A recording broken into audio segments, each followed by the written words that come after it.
O caminho mais fácil para persuadir as pessoas é através do conhecimento. Quanto mais conhecimento você tem, mais dinheiro você recebe, mais respeito você adquire, e maior capacidade de influenciar os outros você desenvolve. Se você busca poder pessoal e quer ser uma pessoa mais influente, não deixe de conhecer este poderoso material que deixamos para você no link da descrição. Socialismo para vocês e capitalismo para nós. Para quem não sabe, Warren Buffett é um dos homens mais ricos do mundo há décadas, mas alcançou o topo do ranking da riqueza mundial apenas uma vez em 2008. Suas capacidades profissionais e seu ímpeto empreendedor são inegáveis. Warren é, sem dúvidas, um dos homens de negócios mais bem-sucedidos da história. Ele conseguiu transformar uma empresa familiar de tecelagem praticamente falida em uma das maiores empresas do mundo, a Berkshire Hathaway. Atualmente, seu patrimônio acumulado supera 100 bilhões de dólares. Buffett é considerado pela maioria das pessoas do mercado financeiro como o maior investidor de todos os tempos e é visto como um verdadeiro guru no ramo. Em 2020, um jovem chinês pagou mais de 4 milhões de dólares apenas para ter um jantar com ele. Sobre o sucesso de Buffett e sua carreira no mercado financeiro e no mundo dos negócios, quase todo mundo já sabe. O que as pessoas não conhecem é a trajetória do seu pensamento político. Por incrível que pareça, o maior investidor de todos os tempos tem fortes opiniões socialistas. Warren Buffett cresceu na típica família americana, classe média, branca, protestante e conservadora. Ele nasceu na cidade de Omaha, no estado do Nebraska, em 1930. Curiosamente, durante a Grande Depressão. Warren frequentava a igreja com a sua família e sempre foi sedento por conhecimento. Devorava livros desde muito jovem e procurava sempre novas formas de ganhar dinheiro. Em uma de suas primeiras experiências financeiras, Buffett analisou a fundo as estatísticas das corridas no jockey, traçava o histórico dos cavalos, dos corredores e adotou um método que o ajudava a obter algum ganho. Frequentava as corridas e apanhava todos os bilhetes de apostas que eram deixados para trás na arquibancada. Muitas vezes havia revisão do vencedor da corrida e várias pessoas não se preocupavam em guardar os seus bilhetes de apostas. Com isso, Warren se aproveitava dessa oportunidade para tirar uns trocados, quando a revisão anunciava outro vencedor. Durante praticamente toda a sua juventude, Warren trabalhou duro entregando jornais e, no final, conseguiu reunir bons milhares de dólares. Enriquecer era o seu dom, e o tempo era o seu catalisador. Como foi dito anteriormente, a família Buffett era muitíssimo conservadora. Seu pai, Howard Buffett, foi por muitos anos congressista do Partido Republicano.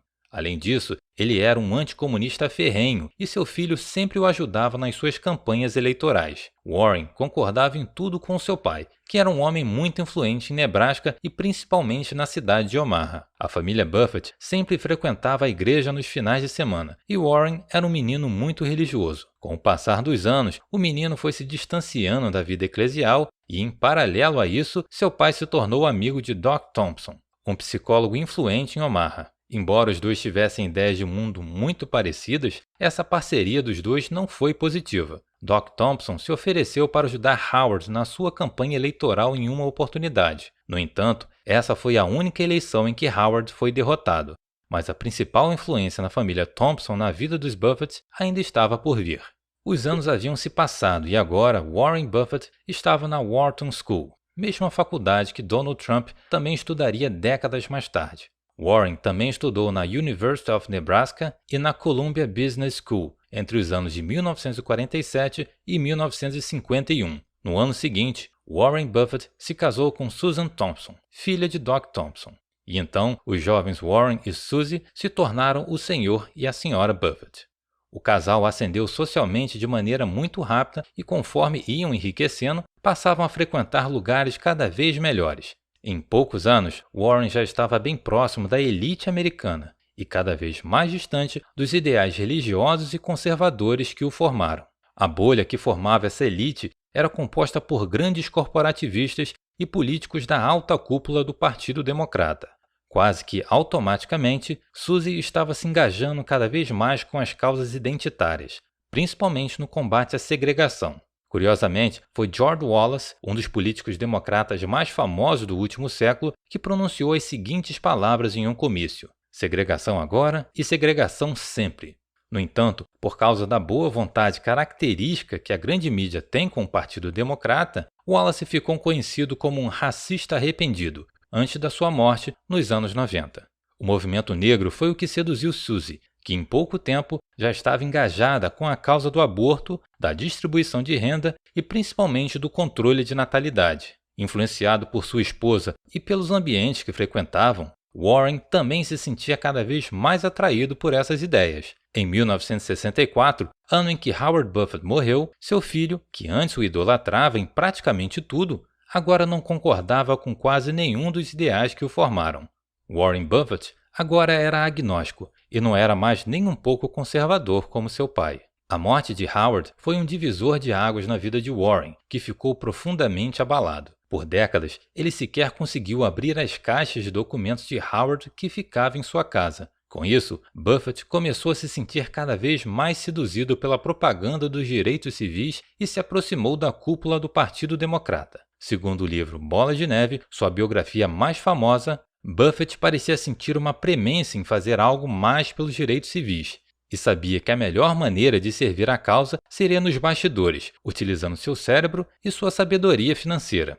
Na época, Warren ficou bastante próximo de nomes como Harold Hughes, senador pelo estado de Iowa, e Ginny Gleam, que ainda estava disputando uma vaga para o Senado. Em 1968, Buffett se engajou ainda mais politicamente, quando tirou milhões de dólares do seu próprio bolso para financiar campanhas contrárias à presença americana no Vietnã. Caso tenha curiosidade em saber o que realmente aconteceu nessa guerra do Sudeste Asiático, assista ao vídeo O que os hippies fizeram com o Vietnã.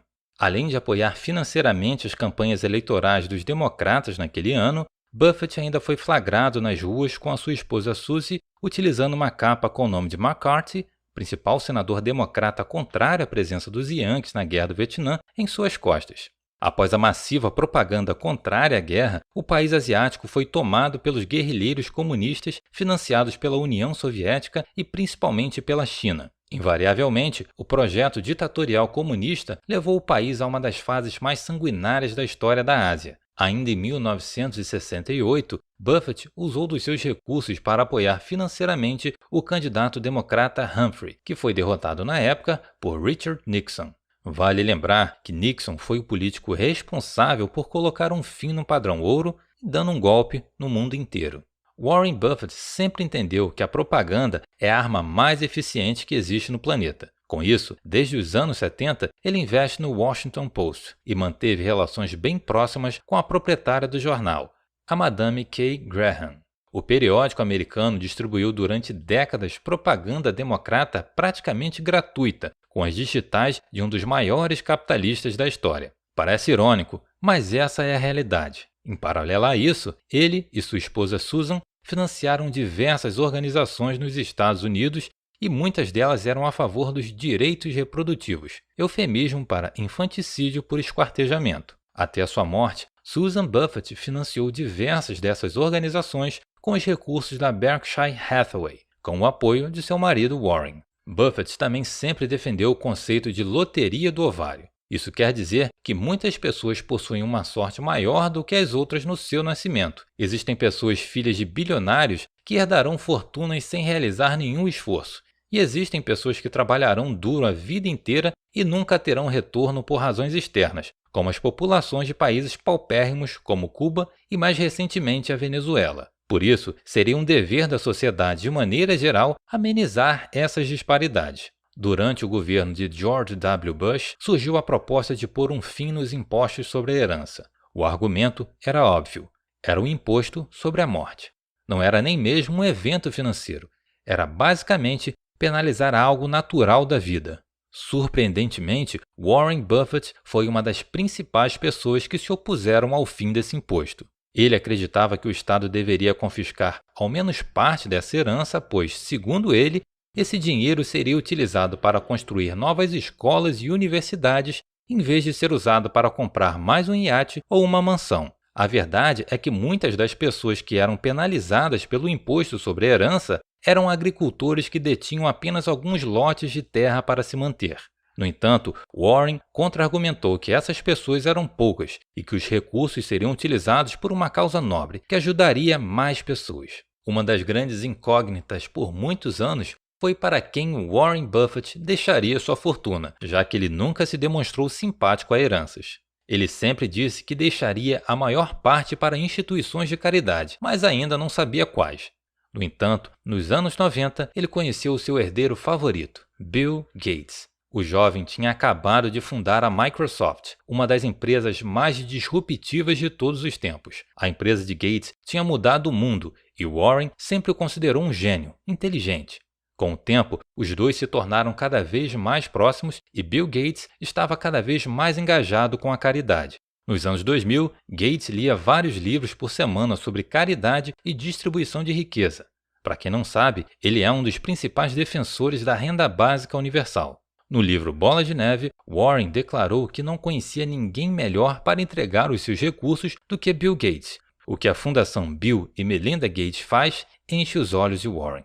A verdade é que a história de Warren Buffett, contada no livro Bola de Neve, comprova várias das tendências da esquerda progressista. Quando Warren ascendeu na vida, passou a conviver com a elite americana, que sempre foi recheada dos principais figurões do progressismo que adotavam a agenda completa.